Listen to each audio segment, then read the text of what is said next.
Please welcome to the stage Evan Spiegel, co-founder and CEO of Snap, for a conversation with Bloomberg's Alex Barinka and Emily Chang.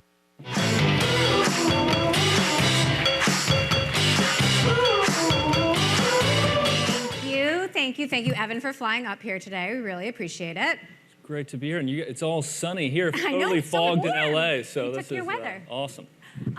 So there has been some tremendous tumult in the social media landscape lately. Twitter is now X, apparently. TikTok is facing a ban. TikTok and Instagram still have, this incredible mind share, though. Where does Snap fit in now and in the future, in your view? I think for us, we've always focused on communication between family and friends and making that really fast and fun and visual. And I think that's why we've been able to continue to grow through all the changes that you mentioned to now reach more than 800 million people. So, I think just sticking, really staying focused on those close relationships. They're the relationships that mean the most to us. They're the people we talk to most frequently. And enriching that, through Snapchat with visual communication, with stories, with the map that allows people to see what their friends are up to, where they are, what they're doing. All these sorts of products, I think, help bring people closer together with the people that mean the most to them. And I think that's really what's led to our just enduring growth. We actually have a poll, a TikTok-specific poll. What is your opinion on the TikTok ban? I'll be bummed when TikTok is banned. TikTok should be totally banned. I don't care either way. So please vote. Are you a TikTok should be totally banned kind of guy? Like, that seems like it would be an opportunity for you. It's probably a no-brainer. But really? Well, what I think is really important is that we come up with a durable framework to deal with these sorts of national security issues. I think the United States has recognized that there are these issues, but has sort of been dealing with them in sort of an ad hoc, one-off kind of way. And I think that has real implications for the economy looking forward. If you think about how many businesses in the United States, have a relationship with China, whether or not they manufacture there or they sell their products there, I think it's going to be really important for those businesses here in the United States to get a lot of clarity around what the government thinks is totally okay. Maybe that's like kids' toys and diapers and those sorts of things, no problem. But sensitive technology, chips, things that could be used in weapons, probably not okay. And I think the sooner that the United States government can be clear about the areas where they think business cooperation makes a lot of sense, and also clear about the areas where it's, maybe not okay, the more stability we can have in our economy, and I think we can, maybe better strengthen that relationship. I think it's the uncertainty that's tricky. So, I think the more the government can share about how they're thinking about those risks and, really create some clarity for business, that'll be helpful. Now, TikTok's not banned yet. There is uncertainty for some of their really important stakeholders like creators or advertisers. What are you guys doing to take advantage of that uncertainty right now? The most important thing we can do is just focus on our own business. Folks have lots of alternatives when it comes to short video. They can use Spotlight, which is on our platform, or YouTube Shorts, or Instagram Reels. So I think there are a lot of different opportunities in the short video space. So what we've continued to do is just focus on what creators love about our platform, which is the relationship they can form with their audience. And that's primarily through our Stories product. So creators love using Stories to just show what they're doing throughout their day. And because we revenue share, creators don't feel pressure to do all these brand deals. So Snapchat content just feels very authentic, which is why their viewers and their audience, really love it and why that resonates with them. And then they use tools like Spotlight to get more distribution, to help people discover them so that they'll, add them and watch their story on an ongoing basis. So I think that's a pretty unique value proposition we have for creators, and we're just gonna, really stay focused on that. The tech industry has been through some tough times in the last couple of years, and we were just talking backstage about how you navigated that, and you guys just actually reported a really great quarter. And so, I want to, what's it like? Are you on the other side of that? How do you feel? Like, are the good times going to start rolling again? If we have a stock chart, maybe now's the time. Yeah, so I guess we've been working on Snapchat for 13 years now or something. There have been a lot of ups and downs. The past, couple years, whether it was the COVID pandemic and the way that, all businesses moved online and, of course, all the supply chain issues people face, not to mention, being isolated from friends and family. That was a really unique challenge for our business. Then you think about the war in Ukraine. That was a real tech hub for us. I mean, that was sort of the origin of our augmented reality efforts. We had hundreds of team members there. That's been an extremely challenging situation for our team and for our business. Then sort of fast forward into, I think we back in 2022 or whatever it was, kind of raised our hands. We're like, hey, we're a little worried. I think real rates are like -7%. I remember when you did that, and everyone went crazy. Things might have to change. And so we were really concerned about the macroeconomic environment, and sure enough, rates went up, and that really impacted the high growth tech sector. So there have been a lot of ups and downs. I think the important thing for us is just to try to adapt to those changes, to try to communicate as openly as possible with our team, with our partners, and just work through it. But it's definitely been a learning experience. And with a lot of those downs, downs for the industry, you guys have been a real early mover. You scaled back on headcount before the rest of the social media industry, and really the tech industry at large did. You guys refocused and retrenched on new revenue opportunities. You've kind of been the contraindicator that's led the pack. Like, when you're in the trenches making those kind of decisions, what did that feel like over the last 2 years, 18 months? And kind of what were you relying on? Because nobody could you weren't pointing to anyone else saying, they're doing it, we have the air cover to do it too. I think for us, it's sort of that combination about being really optimistic about our business and our ability to execute, but really realistic about the environment that we're operating in. And so I think as we've seen some of these changes, whether it was the disruption with the ad platform policy changes, or the macro economy, or the challenges we faced, obviously with these ongoing wars, we just try to be brutally realistic about the operating environment, but then really have faith in our team and our ability to execute through it that allows us to keep that positivity that I think is so critical in such a volatile period of time. So I think in that way, as leaders, our job is to absorb that sort of external stress, but see it very clearly and chart a path through it with the team. To throw it forward a second, we're sitting at this moment where folks are looking at AI. Everyone's talking about AI, including in this room. How are you thinking about the balance in continuing to grow your ad business, which you've just basically transformed to a certain extent over the last 18 months, and invest in AI? And maybe there are some other executive teams who are perking their ears up listening to you guys. Like, how are you sitting here thinking about where the investments go on AR, AI versus the rest of the business? Yeah, absolutely. So first of all, I think all the excitement around AI is warranted. So it's real, not hype. It's real, and I think one of the interesting things though about technology is that very oftentimes, the rate of growth of technology is not actually due to the technology itself. It's actually due to the way that humans adopt it. Right, and so very oftentimes, we're paying attention to the ways that humans are adopting the technology rather than the rate of the evolution of the technology itself, because that really dictates, how society will be transformed, how folks will adopt and utilize this technology in all their businesses, and of course, in Snap as well. So we've long used AI, in our recommendation systems and things like that. But what's been very exciting is the way we've been able to apply AI to, image and video and 3D, which are all real core strengths for us, as we open into the camera and into AR experiences. And so we're really excited about, the way that you can transform images with AI, the way that graphic artists, 3D artists, would have spent weeks developing some of the models they use in AR lenses, now can generate those on the fly using AI. And so I think just the explosion in creativity we're seeing, through the adoption of these tools is super exciting. And the reason why we're at an inflection point is not necessarily just the technology, it's the way that humans are adopting it, in their day-to-day lives. I still remember when Mark Zuckerberg tried to buy you, and you said absolutely not, and that turned out pretty well for you. But the sort of conventional narrative is like, Meta is so big, they have so much money, they can just change their name and then throw all this money and all these people at this new idea. How does Snap compete with that? So how do you compete in this environment where some of these other players have just so much money? Where are you investing, and what's driving those decisions? Yeah, well, I think constraints always really breed innovation because they require you to make choices.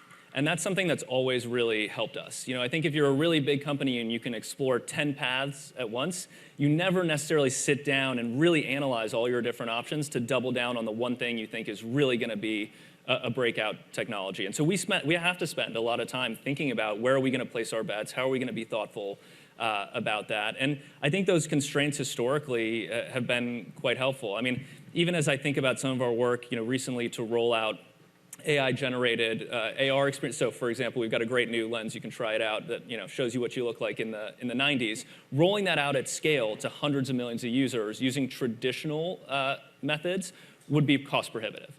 But because our team had to innovate to be able to bring this technology to our broader community, we came up with ways of doing that really efficiently, really quickly, at a very, very high degree of quality. And so I think for our team, we're constantly thinking about how to, make do with the resources we have, but we're also forced to make tough trade-offs, which I think ultimately is actually at the root of innovation. I have 4 kids, you have 4 kids. So we've got a lot of kids between us. How to deal with social media and, especially kids becoming teenagers I feel like it's every parent's most difficult problem, every parent's nightmare. Do you have any advice? Like, what's your policy? Because you're on both sides of this equation. Ban everything except Snapchat. That's what we do in our house, works very well.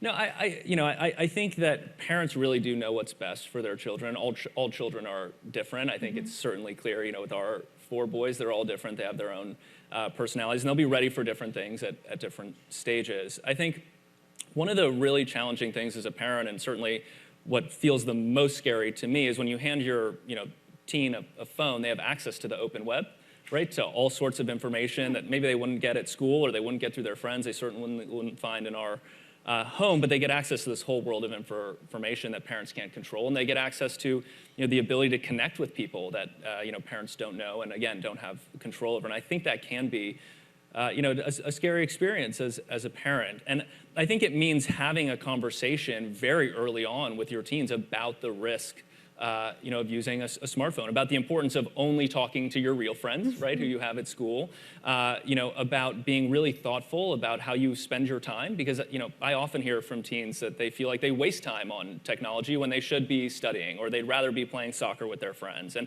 I think, really as a parent, having those conversations with your teenager, certainly this has been the case with our teenager, is really, really important. And we also apply a very liberal use of the time, the time spent controls on the phone, and we get a lot of those little request 15 more minutes. Like, no, those little alerts. So I think a huge part of it, is about having that open conversation. But I also think a lot of the research is showing it's about facilitating, interactions with friends out in the real world, right? That as parents, we need to make sure our kids are out there taking risks and playing together and learning. And so I think to the extent that we, support that healthy relationship with the phone, where it is a great way to stay in touch with, a friend you haven't seen in a while, or, to learn about new things, we really, as a society, as parents, need to support that real world play and risk taking that's so important. Evan, the last time I saw you, kids online was the topic. I don't know if you saw me. You were in the hot seat in a Senate hearing room. It was I was in the cheap seats, covering it from the back. But it was a hot room on talking about, kids' online safety. We heard that day Mark Zuckerberg, the CEO of Meta, say, well, controls should be on the device level. That would make our jobs easier. I'm paraphrasing it. He didn't say it in so many words. Is that something you would support in terms of making sure that, whether it's an iPhone or an Android, that those controls happen at the device level, perhaps in addition to what you guys are doing in app? I think there are a lot of controls already available today at the device level that parents can avail themselves of. So for us, it's much more about what can we do. We really want to take responsibility for the experience that we're providing to our community. So whether that's things like making sure your account is private, right, when you sign up and you're a teenager, private by default, that you're focused on adding people you already know out in the real world, your real friends, that our service doesn't have public likes, these comparison metrics that we know can make people feel bad about themselves.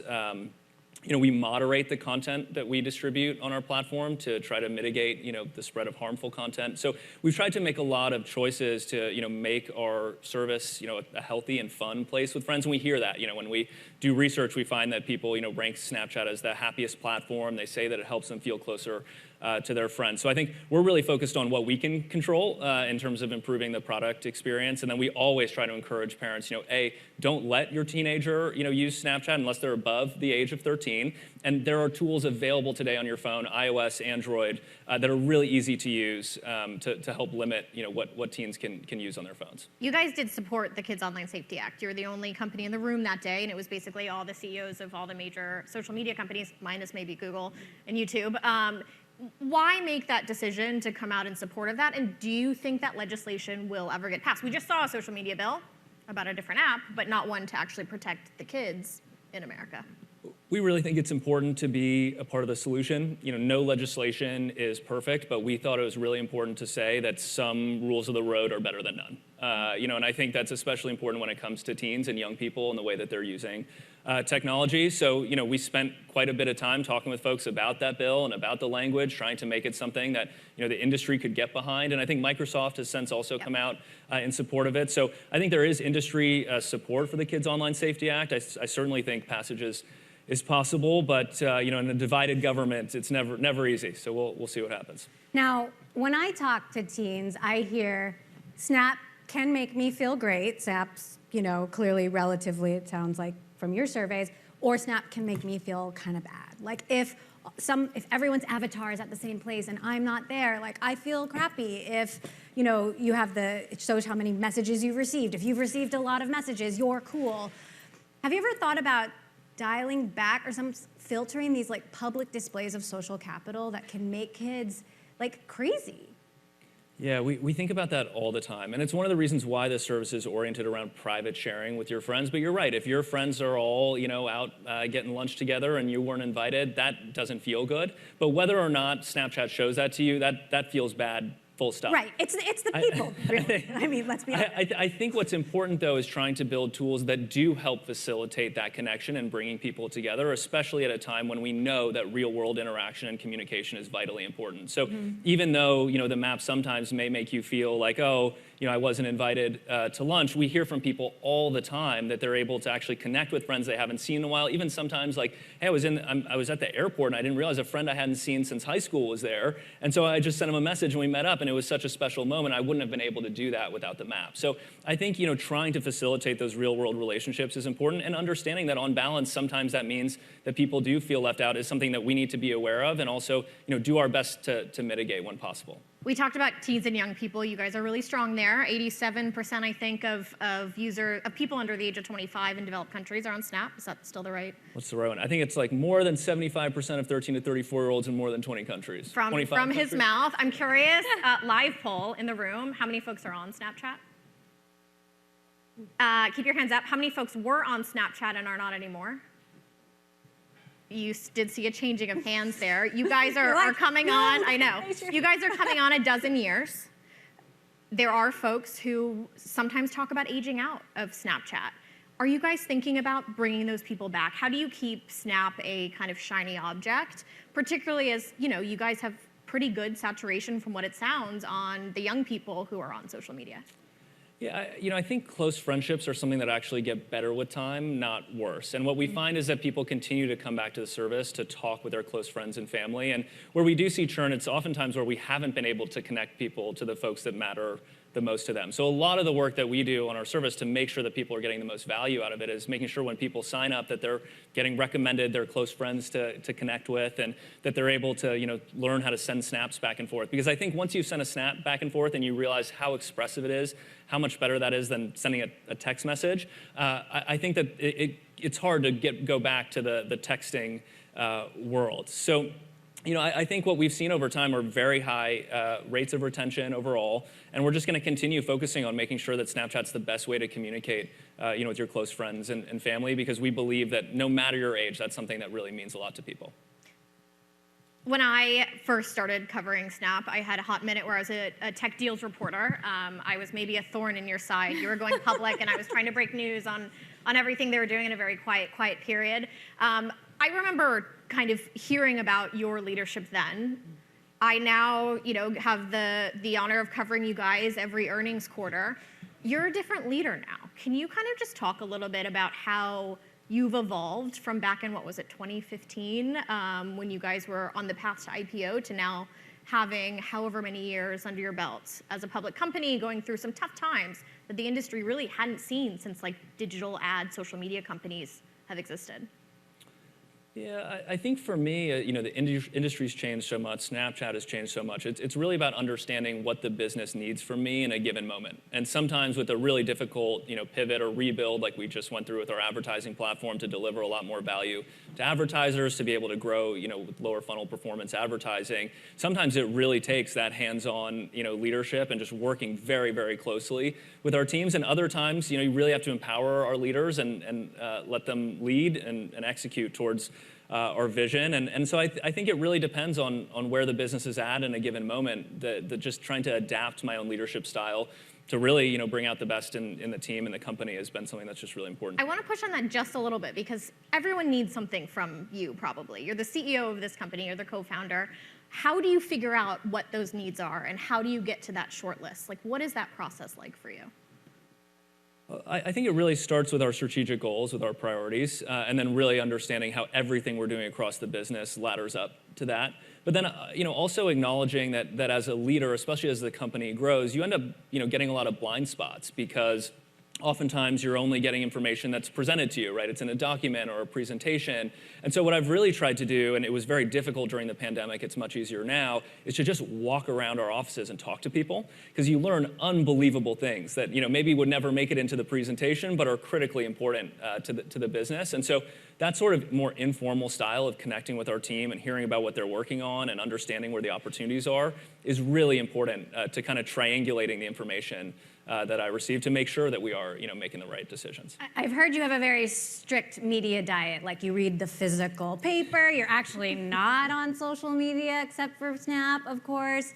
Like, how do you, give us a little bit of, what's your daily routine, and how do you tune out all the noise and trust your gut? I have evolved from the physical paper, which I understand is better for the environment as well.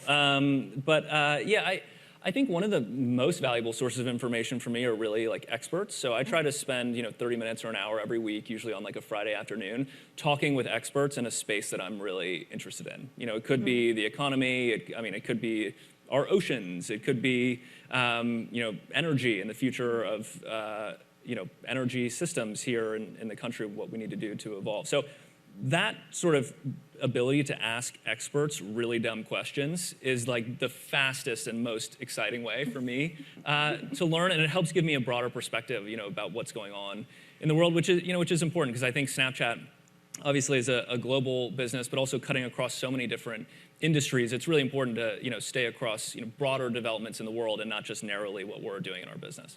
Want to do your hype reality thing? Yeah, let's do just All right, a this really is the quick. last thing, then we're going to let you go. I want to go through a little quick fire on AI. I know you said AI is reality. I would guess that maybe not every use case is a near-term reality.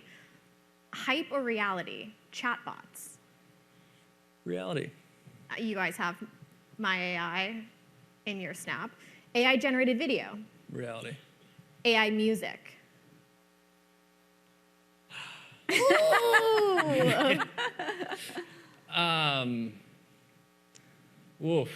Not yet reality. Yeah.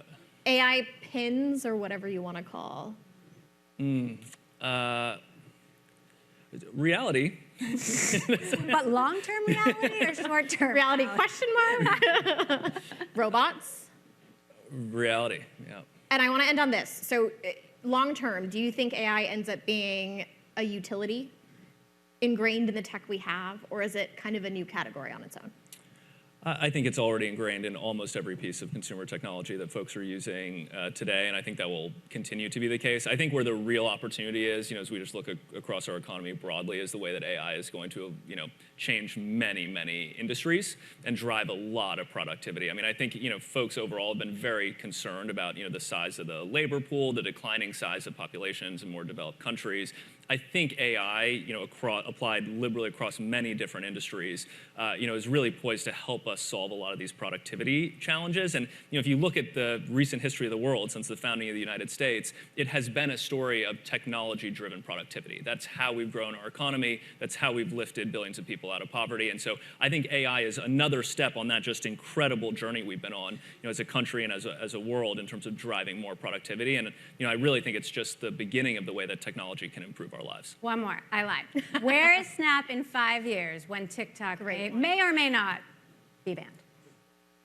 I think in 5 years, people are going to really start appreciating the way that augmented reality changes computing. Today, computing is constrained to screens, essentially, whether it's a small one, in your pocket or behind your desk. And so I think the opportunity for technology and computing to actually be integrated in the world and shared together is really exciting and can unlock the true potential of computing. So 5 years from now, I think, maybe some of the excitement around AI, we may see some similar excitement around augmented reality. Let's see. Evan Spiegel, everyone. Thank you. Thank you.